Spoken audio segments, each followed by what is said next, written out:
네, 저 AFP의 캐서린 바튼 기자님. Thank you. Good morning, Mr. President. I'd like to ask about direct weapons to Ukraine.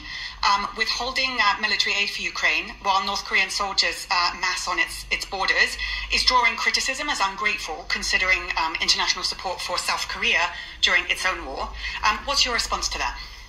예, 대표님, 저는 우크라이나에 대한 한국의 직접적인 무기 지원 가능성에 대해 문의드리겠습니다. 현재 그러한 조치를 취하고 있지 않은 가운데 북한은 대규모의 병력을 러시아에 파병을 했습니다. 이러한 상황에서 한국이 무기를 지원하지 않는 것은 6.25 전쟁 당시 한국이 받은 도움에 비추어 봤을 때 적절하지 않다는 이야기도 있는데 어떻게 생각하십니까? 맞습니다. 우리가 어려울 때 국제사회의 도움을 많이 받았기 때문에 우리도 이런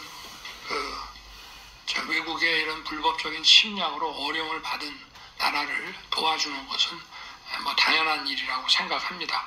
거기에다가 우리나라가 지금 우리의 대외 정책의 기조, 그러니까 국제주의, 평화주의, 인도주의라는 그런 이제 측면에서 보더라도 우리가 도와줄 일을 도와줘야 되고, 그렇기 때문에 그러한 차원에서 저희는 이제 인도주의와 경제적 지원 위주로 이제 했습니다. 그런데 이제 북한이라는 변수가 이제 들어오기 시작을 했고요. 지금 이제 우크라이나 같은 경우는 이런 필요한 무기들이 미국과 그 EU에서 막 들어옵니다. 그런데 돈도 많이 필요하거든요. 왜냐하면 이게 재정이 좋지 않기 때문에 군인들 월급도 줘야 되고, 뭐 이렇습니다. 공무원들 월급도 줘서 이게 돌아가야 되기 때문에 또 돈도 많이 필요합니다. 그래서 우리는 이제 그런 면에서 주로 어떤 필요한 약품이라든가 물자, 뭐 자금 이런 쪽으로 이제 지원을 했다는 말씀을 드리고요. 그러나 이제 이 북한이라는 변수가 두 가지가 있는데,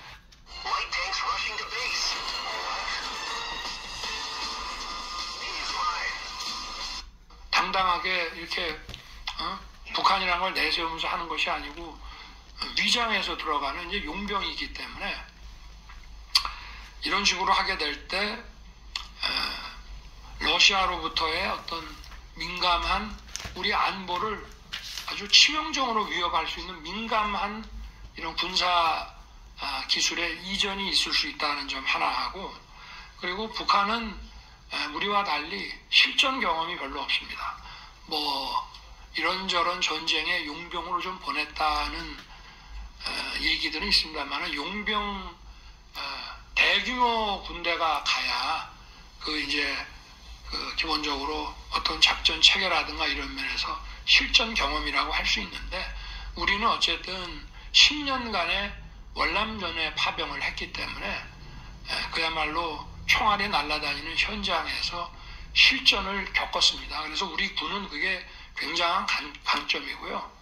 물론 뭐 게릴라식의 특수부대는 뭐 북한이 세다 이런 면이 있지만, 역시 전쟁이 벌어지게 되면은 이 보병과 정규 작전을 해나가는 이 능력이 중요합니다. 후방 교란하고 하는 이런 게릴라전은 한계가 있는 것이고요. 하여튼 그런 면에서 우리는 이런 실전 경험이 있고, 또 PKO라든지 이런 이라크전이라 이런 데 가서 우리는 실제로 전장을 경험을 많이 했습니다.